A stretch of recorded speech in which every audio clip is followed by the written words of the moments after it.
Today, in the Disciples of the Bible, let's get to know the 10 most shocking betrayals in the Bible. You won't believe it. In the first place, let's open our hearts to stories that still hurt. Betrayals that changed destinies, families, and entire nations. Some started with a whisper, others with a gesture of affection. And the one in the first place carries a detail that almost nobody notices when they read. In the end, you're going to understand why this betrayal. There is a hidden price that echoes to this day. Before starting, sign up, ring the bell, and comment already. What was the betrayal that shocked you the most? This helps this Bible study reach more people. Let's start our countdown. Pay attention to the patterns, because every step will prepare you for the mystery at the top of the list. In 10th place, Jacob deceives Esau and Isaac, Genesis 27. A mother, a plan, and a goatskin. Rebekah convinced Jacob, pretending to be Esau and deceiving his father Isaac, to receive the blessing of the firstborn. What seemed like just a smart move turned into years of separation. It's a family marked by distrust. When we try to speed up what God has promised, we ended up hurting the ones we love the most. Keep this idea of a twisted promise, because there, in the first place, there is also one promise, but it's twisted, inside a heart already sold. Now give your opinion. Jacob was more a victim of Rebekah's favoritism or accomplice. Conscious. In 9th place, the sale of Joseph by his brothers, Genesis 37. First, hate demands blood. Then greed finds a price. Judah proposes that there is profit in killing him. Let's sell it. Reuben tries to avoid death, but it doesn't prevent betrayal. The colorful tunic returns to the father, dying with goat's blood. Behind the curtain, a lie that will break that house for years. Hosea goes down to Egypt as a commodity, and the brothers discover what it's like to live with silence. Accomplice, the table when jealousy dehumanizes. We start to negotiate people as if they were things. And the price, what's inside, is always more valuable than the money in your hand. If you were among them, what would be your attitude that would change the course of things? In octave, place of the goat, it's me and the massacre in Nobi. 1 Samuel 22. Davy arrives at Nobi. Exhausted, the priest Ahimelech offers bread, guidance, and sincere listening. On the other side of the hall, a man observes in silence. Do you and my servant Saul? He didn't lift a finger that day, only records every gesture. When the news reaches the palace, Saul gathers his officers. Nobody wants to raise their hand against priests. Doug introduces himself. The betrayal that started with a cold look. It ends with 85 priests on the ground, and the whole city was put to the sword. In the midst of the ashes, a survivor escapes. Abiathar, son of Imeleki. He finds David and takes the ephod with him. Sign of that, God still guides his anointed, even when the language of traitors seems to prevail. Language opens doors that the hands can't close afterwards. Who plays the game of exposing the truth, sooner or later, discovers that innocent blood. It also stains one's own conscience. Have you ever seen a malice turns into real injustice? In 7th place, Saul betrays David's loyalty. First, Samuel is 18 and 26. David is not an enemy. He is a musician, son-in-law, champion of Israel. After Goliath, the streets sing. Saul killed thousands, David tens of thousands. What should be a celebration of victory turns into jealousy. Inside the palace, in the late afternoon, Saul raises the spear. It's not a warning. It's an attempt at murder, repeated more than once. From then on, Israel becomes a chessboard. David runs from caves to deserts. Michal helps in the escape. Jonatas chooses the friendship that costs a lot. 2 times, David has the king as his mercer.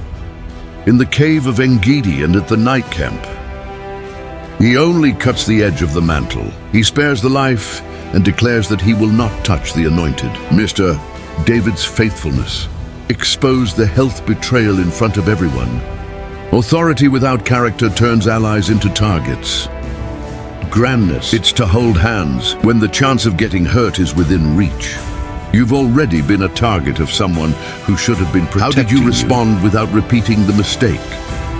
In sixth place, Joab is stabbed in the back of the agreements. 2 Samuel 3:20. The war between the house of Saul and the house of David are tiring Israel out. Abner changes his stance and promises to unite the tribes. About the reign of David, they talk, shake hands. Peace seems possible. Hebron is a city of refuge, place where blood should not be shed. When Abner comes back through the gate, Joab calls him aside, like someone who wants to get the details right. Whispers, short steps, an alley. The knife goes into the fifth rib, and the promise of peace falls right there. It's not justice, it's a personal matter. Time passes, and the scene repeats itself with the dough. Gather all of Israel, make noise, wait for the right moment. Ahithophel's advice is being ignored. He understands what this means. Go home and sort out your affairs. And takes their own life. The betrayal of a counselor is not just about changing one's position. It's about lending the gift to bring down someone you helped to raise. In Jerusalem, the night passes. In the desert, David is breathing. David's reign continues. But the dust of these murders lingers in the air, remembering that some victories, they smell like the blood of allies, and there is no praise in heaven. In fifth place, Ahithophel's turn. The counselor who changed his voice. Samuel 15:17, when Absalom steals the people's hearts. And take Jerusalem. A name changes sides. Ahithophel. Before your word, it was as if someone had consulted God. But now, he puts that same voice at the service of rebellion. Suggests two steps. First, expose David publicly, to break the courage of those who still follow him. Then pursue it at dawn with a chosen group. Take the tired king and end the war in one stroke. It's a cold plan, calculated, mortal but Russian. David's friend. As for time, not now. Gather all of Israel, make noise, wait for the right moment. Ahithophel's advice is being ignored. He understands what this means. Go home and sort out your affairs. And takes their own life. The betrayal of an advisor is not just about changing one's position. It's to lend the gift to bring down whoever. One day you helped me get up. In Jerusalem, the night passes. In the desert, David is breathing. And the story continues with one more scar. In fourth place, Delilah sells Samson, 16 judges. Samson enters Delilah's house, like someone looking for rest. She asks sweetly. Insist with patience. Measure each response. He deceives her 3 times. 3 times the Philistines emerge from the shadows. One day Samson gets tired.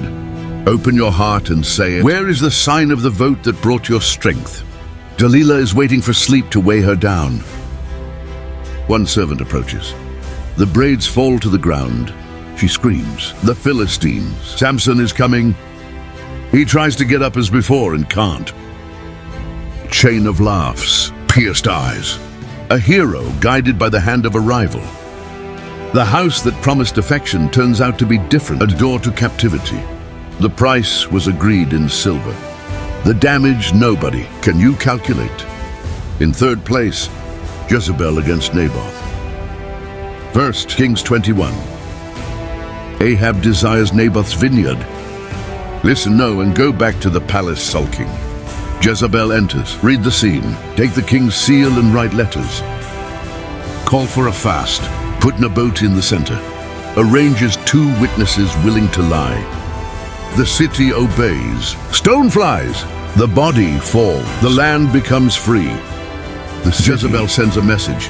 Raise. He takes the vineyard from you. It wasn't just a man who died that day. It was justice. Dragged to the street. The prophet arrives later with the sentence. The blood of Naboth cries out from the ground, and the house of Ahab receives God's verdict. In that silent wall, the wind passes, and it bears the name of whoever signed the letters.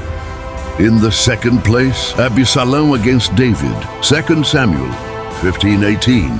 Absalom returns to Jerusalem with the beauty of a prince and the patience of a politician. The door is there, embraces causes, promised justice, kisses the hands as if saying, "If I judged, you would be right." Little by little, people's hearts change, owners. When the plan matures, messengers run in all directions. Absalom reigns in Hebron. David leaves the city barefoot, crying in the valley of cedars, the throne that was not taken by force. He abandons so as not to fill Jerusalem with blood. In Jerusalem, Ahithophel gives advice. In the camp, after buying time, the battle, find the forest of Ephraim. Absalom gets stuck by his hair in the branch of an oak tree, suspended between heaven and earth. And Joab doesn't wait for orders, throws darts. End of the rebellion. The news hits the king like a stone in the chest. David goes up to the room above the door and cries, "My son, Absalom, I wish I could die for you." The city breathes. The kingdom is reconstituting itself. But the lament hangs in the air for a long time. In the very first place, Judas Iscariot, Matthew 26, 27, Lucas 22, John 18. It's night in Gethsemane. Lanterns traverse the olive trees. Arose, heels, steps match passwords. Ahead, one of the 12. Judas knows the place. Do you know the voice? Do you know the face? This time, he comes with a marked price. 30 pieces of silver by a simple gesture. He is approaching, calls by name. Give a kiss. The path opens up. Chains of hurry. An armed trial. It's a cross that Rome reserves for the worst. Then there's only silence left. Judas tries to return the silver. The coins are bouncing on the floor of the temple, and they roll among hurried sandals. On the outside, they buy the potter's field with that money. On the inside, nothing can buy what has been lost. Among trees that have already heard promises and fall. A kiss changes the story.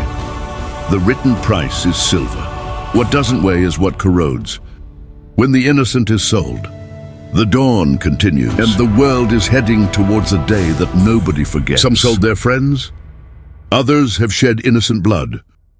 Everyone proved that when loyalty is for sale, the damage goes through houses, cities, and generations. In the end, it stays a lesson. A heart without loyalty transforms power into destruction. Which of these stories shocked you the most, and why? Comment below here if you want part 2.